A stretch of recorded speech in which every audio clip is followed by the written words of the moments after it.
This is WCPO 9 News. Thanks for joining us for WCPO 9 News. I'm Lisa Smith. Here's a look at some of today's top stories.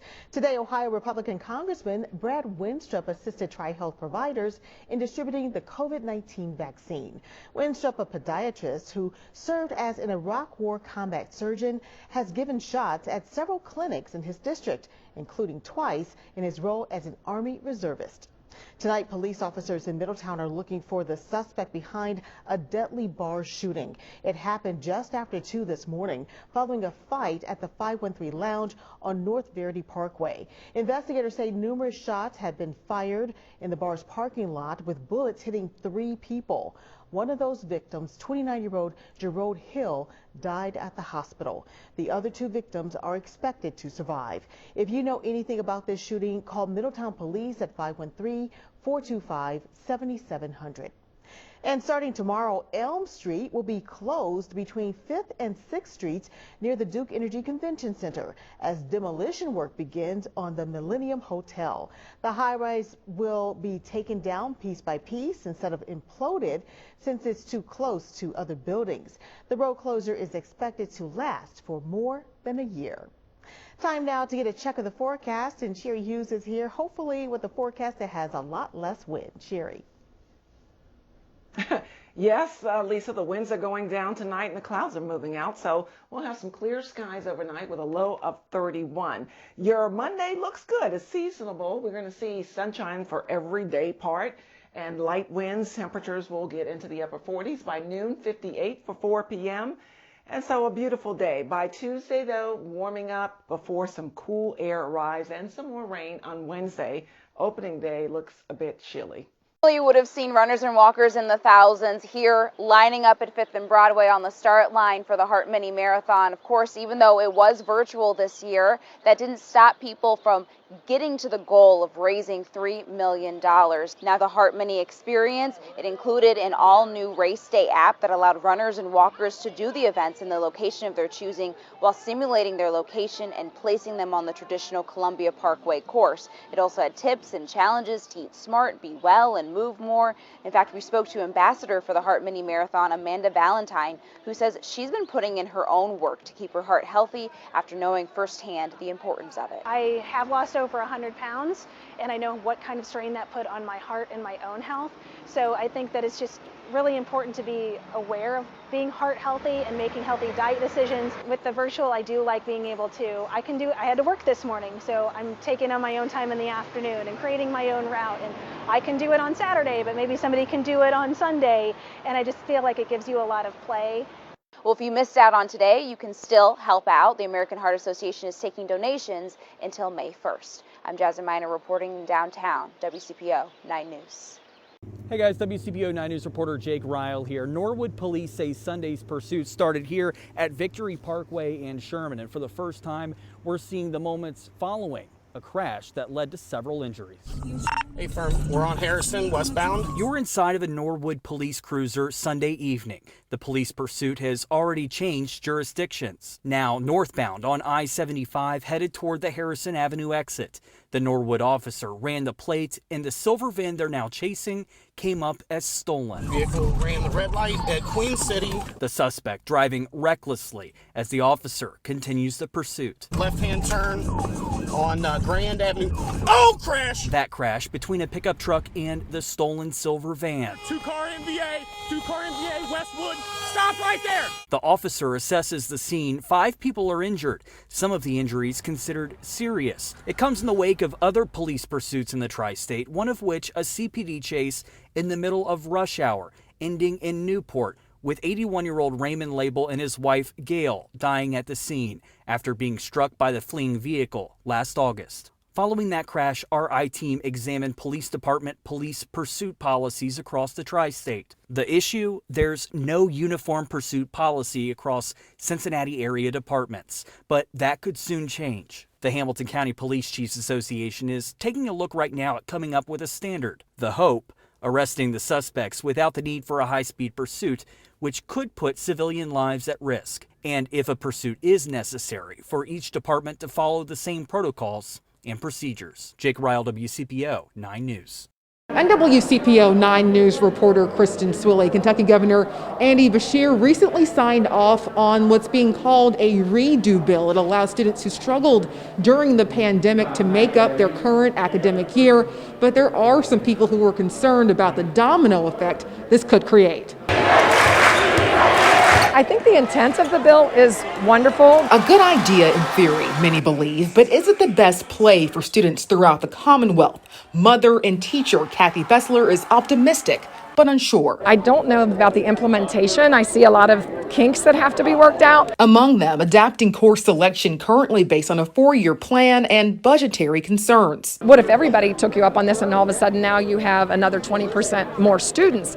What is that going to do to the teachers in terms of the number of kids in their classroom and the overall budget? Local school boards will have access to federal funds and the power to approve or reject any request to retake or supplement this year's classes.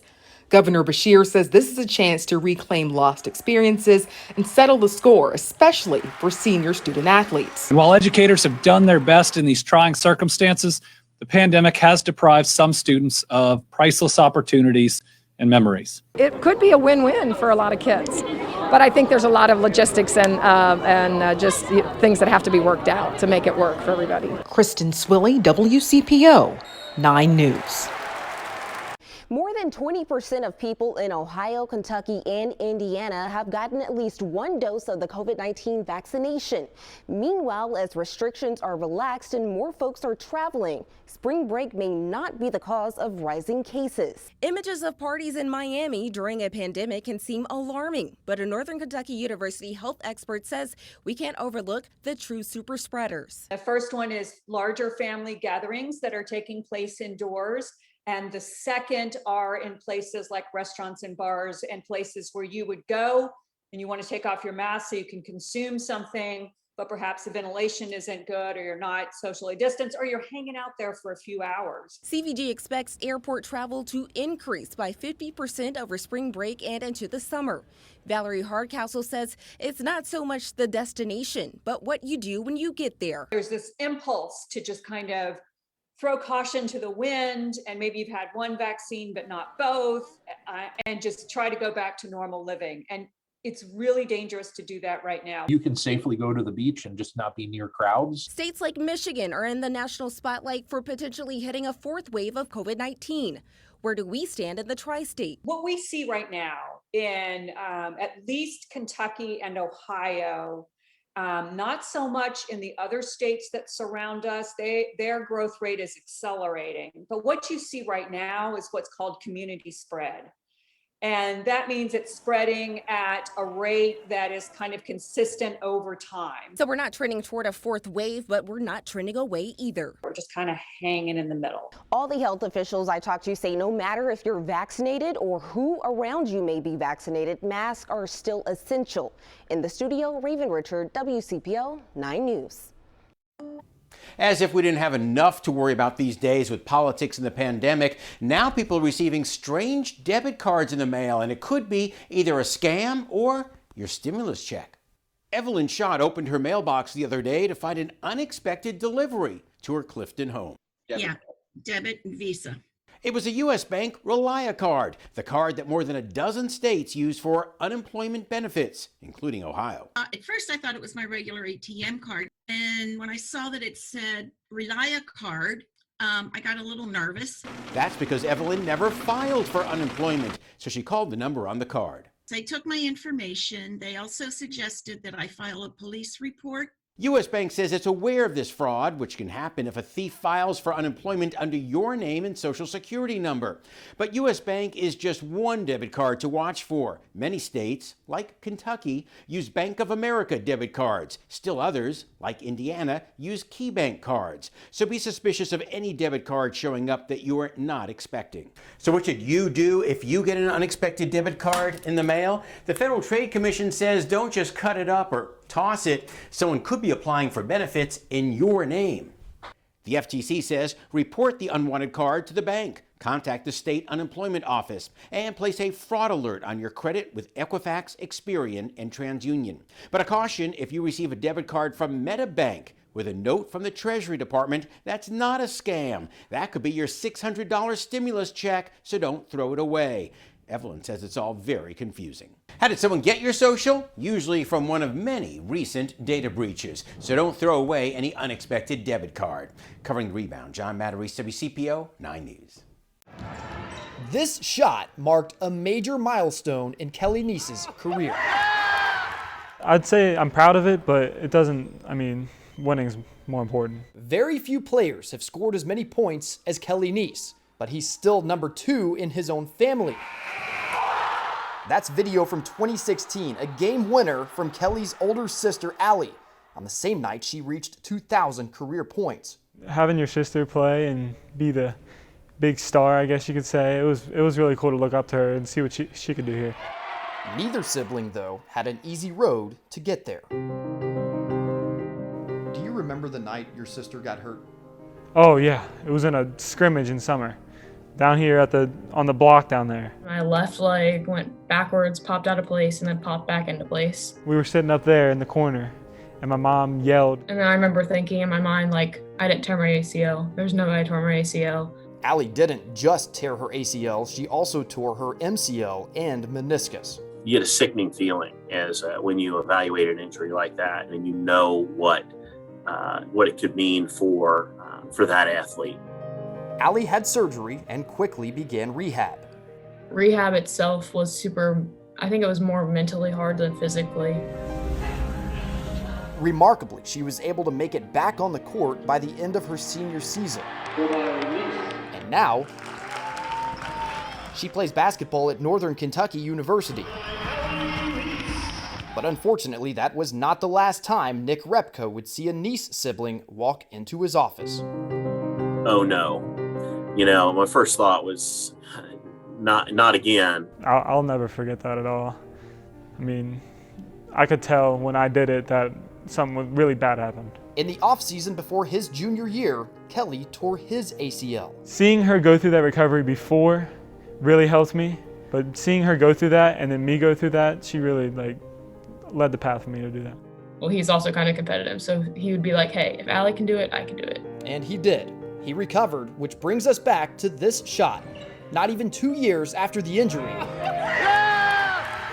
Kelly broke the all-time scoring record for Simon Kenton boys basketball. And later broke the single game record too, with 47 points in one game. 2 siblings. It just taught me to not take anything for granted. And 2 devastating injuries. I want things to just stack up for him so finally he can be like, okay, all that was worth it, because he's been through a lot. But through adversity, they gained perspective. In Northern Kentucky, Caleb No, WCPO 9 Sports.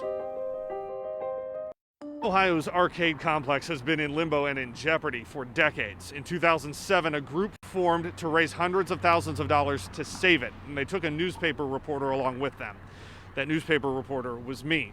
I wanted to come back and see how the arcade has progressed. It's the most complicated project that I've ever worked on, for sure. Wyoming resident Francis Kern-Manone handled the financing. This is a more than $90 million project requiring dozens of tax credits, loans, grants, and more. I like to say that I did a lot of the transaction from the high-speed lane of Interstate 75. Cross Street Partners is one of 3 key players bringing this National Historic Complex back to life. OTR-based Model Group is another. If you were at UC in engineering, structural engineering, and wanted to do your thesis, this was the place. Long before he worked in Cincinnati, George Kepler was a UC student. Michael Rick just graduated. I did a lot of drawings, but this is really the first time I've been able to see my drawings kind of come to life. The iconic rotunda is starting to come to life again. It will be an event space connecting to a bar. 126 apartments there are almost done.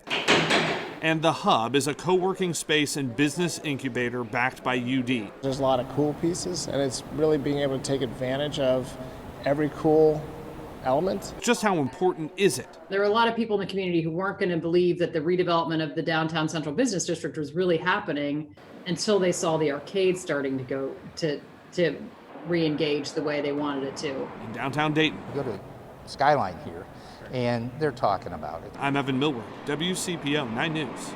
We call this the most emotional building in Dayton, Ohio. It was the gem of the Gem City. Built between 1902 and 1904, it was downtown's retail and restaurant hub. I compare that to the Findlay Market in regards to it's the same thing as a farmer's market to start with, the same concepts. And look, everybody cherishes the Findlay Market in Cincinnati. It's the same thing here. It was almost a no-brainer then for OTR-based Model Group to be part of bringing it back. We really want to help Dayton turn things around. Despite being on the National Register of Historic Places since 1975, the arcade was once listed on eBay, looked at to be torn down for scrap. It hasn't been used since the holidays of the early 90s. It's probably in the top 2 of the toughest projects I've done in 43 years. Decades of decay have taken their toll. It was a nightmare. Nelson Stark Company plumbing superintendent Boyd Williams grew up in Trenton. He got more than his name from his dad. I knew my father and my father-in-law worked there back in the late 80s. Imagine his surprise finding an almost untouched office with their time cards sitting on a desk in the arcade basement. You can see the 8/1/89 date. Then my father-in-law is the top, Hager back, and second to the bottom was my father's name. I'm the third, so there's Boyd Williams. B. Williams. There were plenty of surprises. Every time we took a wall down, every time we opened up something, it was a problem. 9 buildings, all different but connected. They managed to keep some terrazzo floors, some wood ones, and these details around the rotunda. Most of the space is now the Hub, a business incubator with UD and Sinclair students. 126 apartments are about to open. A bar is going in on the first floor. It is a mixed-use development. First floor vibrancy is key. It's not just the inside. They've had to restore several facades, too. They're still working on this one. The last time I was at the arcade was in 2007 as a newspaper reporter covering the effort to save it. This is what the North Arcade looks like today. It's in dire need of getting refurbished, but we're ready to attack that. This will become a kitchen incubator and fresh food market. Think Findlay Kitchen and OTR. Plus retail and a hotel or more apartments. This is one of the keystones to get revitalization downtown. Because it is one of a kind. At the end of the day, what's your value proposition? What makes Dayton different from Cincinnati, Cincinnati different from Northern Kentucky? A lot of it's that history. In downtown Dayton. And the history is like right behind us. I'm Evan Millward, WCPO 9 News. Hello, everyone. I'm 9 First Warning meteorologist Sherry Hughes. We had some chilly temperatures today. We started in the 60s after midnight, but temperatures fell into the 40s during the afternoon, and the winds have been gusting into the 30s. I think the highest gust I saw was about 37 miles an hour. Well, the good news, the winds are going to decrease as we go into the overnight, and certainly as we go into tomorrow or your Monday, we'll get the winds out of the west and also mainly a little bit of a southerly flow by Tuesday, but winds will die down to about 5 to 10 mile an hour for your Monday into Tuesday. Tuesday, though, it's going to go back up again. Here's the way it looks for this evening. We've had the clouds as well. Clouds will disperse. We will gradually see mostly clear skies in the overnight hour. By about 2, we're at 34. I think we'll bottom out around 31 degrees. Then as you get up in the morning, we see those temperatures go back from 30s to 40s at noon, and then 50s, which are seasonal temperatures during the afternoon. And notice every day part has sunshine and lighter winds out there. So it's a pretty good start to the week, but we're going to have a good bit of temperature swings as we go through the week. Look at Tuesday, 68 degrees. Wednesday, our next chance of rain, and temperatures down to the 40s. Behind that cold front, opening day for the Reds will be a chilly one, and we'll have breezy conditions, which means that 40-degree temperature will likely feel like the 30s. But we have mostly a dry week with the exception of Wednesday's rain. I'm Josh Bazan. An Ohio woman is reuniting with a pet that has been missing for years and only recently turned up halfway across the country. We'll share her excitement and how the two were able to be brought back together. And one day he just didn't come back. Didn't come back. More than 5 years ago, Margaret Burcham lost her pet cat, Bernie. She says he was outside in her yard in Florence, but that's the last time she ever saw him. And I looked and I called the shelters and finally just kind of accepted that he was never coming back. Burcham moved to the Dayton area around the time Bernie went missing. All this time, she went without any news or any hope until last month. Apparently, someone found Bernie in Central Texas, and they traced him back to me. A volunteer with that organization in Texas happened to be driving through Cincinnati on a family vacation, so she put Bernie in the back seat and made sure he got home safely. Oh, please let this be them. Them, oh my God. Just put this down. Here is Mr. Bernie with his mommy. Hi, buddy. Oh my gosh. A reunion 5 years in the making, but a reunion Burcham never expected to get. I can't believe it. Look at him. Hi, buddy. You're like, what's going on? There are still plenty of unanswered questions. How did you end up in Texas? That's what I want to know. We need to talk. But Burcham is thankful to have Bernie back in her arms. I didn't think I was ever going to see you again. And now here we are. I'm so glad. How often does something like this happen? Just amazing. And all the way in Texas. Someone found Bernie in Waco, Texas. He was clean and healthy, so volunteers assumed he had a local family. But the people who run the Heart of Texas Lost and Found Pets page found out he had a microchip and tracked it back to Burcham. But to be able to come visit my family and bring somebody along and give them the joy of having their animal back, it just makes the trip that much worth it. Nobody is exactly sure how Bernie ended up so far from home, but Burcham says that mystery is okay with her now that he's back where he belongs. In Winton Place, Josh Bazan, WCPO 9 News.